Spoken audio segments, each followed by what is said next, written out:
Alors, dans cette vidéo, on va voir l'algorithmique pour le nombre mystère amélioré. Donc, le nombre mystère amélioré, c'est un petit peu différent. Alors, on va revenir d'abord au nombre mystère classique où on sort un nombre et on va dire si c'est trop grand ou trop petit par rapport au nombre qu'on doit deviner. Et on va, de proche en proche, grâce à la méthode de la dichotomie, deviner, s'approcher du nombre. Dans notre code, nous avons mis ça dans une boucle infinie parce que le boucle infinie va répéter quel code? Il va répéter le code de demande de la proposition, l'entrée. Bon, on incrémente le nombre de tentatives, ici je l'appelle comptage, et mon bloc de code ici qui va traiter la proposition. D'abord ici, je veux m'assurer que c'est bien un nombre que j'ai rentré. Si je n'ai pas rentré un nombre, je vais afficher le message réentrer un nombre. Et tout ça, ça ne va pas s'exécuter parce que dans le if, en fait, on a des éventualités qui ne s'exécutent qu'une seule fois. Ok. Donc, une fois qu'on a une qui est atteinte, c'est forcément un de ces 5 cas. On va revenir au début de la boucle. D'accord. Je mets ici le nombre mystère à 90 en dur pour faciliter le développement. En vrai, il faut générer aléatoirement. Ensuite, j'ai deux variables que je dois initialiser. Pourquoi? Parce que pour la suite, hein, alors l'entrée, je l'ai initialisée à -1 et comptage, je l'ai initialisé à 0. Donc, quand on commence, on a 0 tentative. Et tout de suite après, on incrémente les tentatives. Est-ce que je dois aussi déclarer l'entrée? Alors, je ne suis pas obligé, en fait. On peut se contenter d'une variable locale à la boucle while. Et avec cet algorithme, c'est assez facile. On dit trop grand, trop petit, et puis et voilà. Dans le nombre mystère amélioré, en fait, on ne donne plus l'indication plus grand ou plus petit.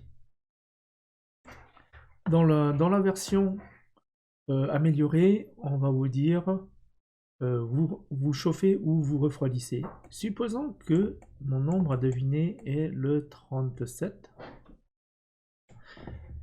Donc ma proposition de départ, ça, par exemple, si je mets 20,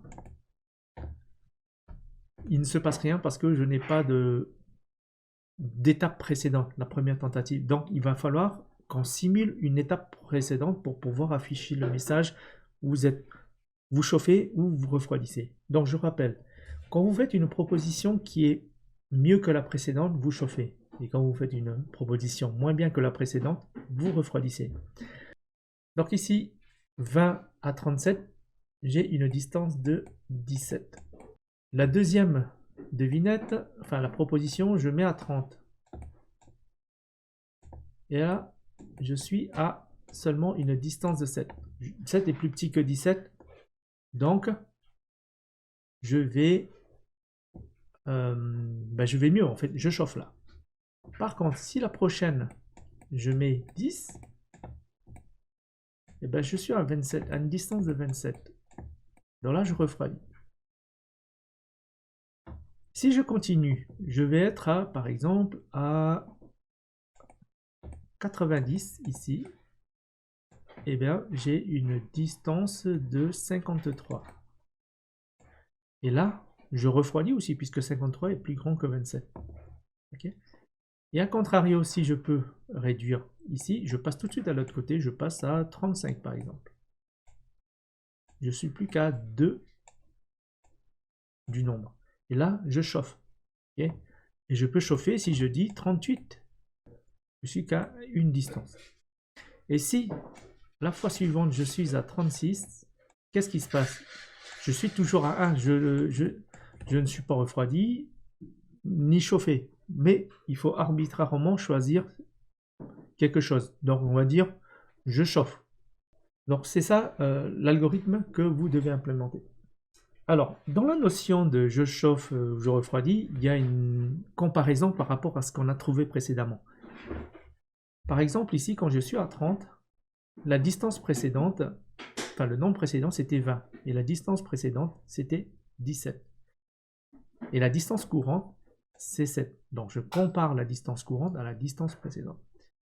Le souci, c'est juste, à la première proposition, j'ai une distance courante, mais je n'ai pas de distance précédente. Ben, il va falloir l'inventer.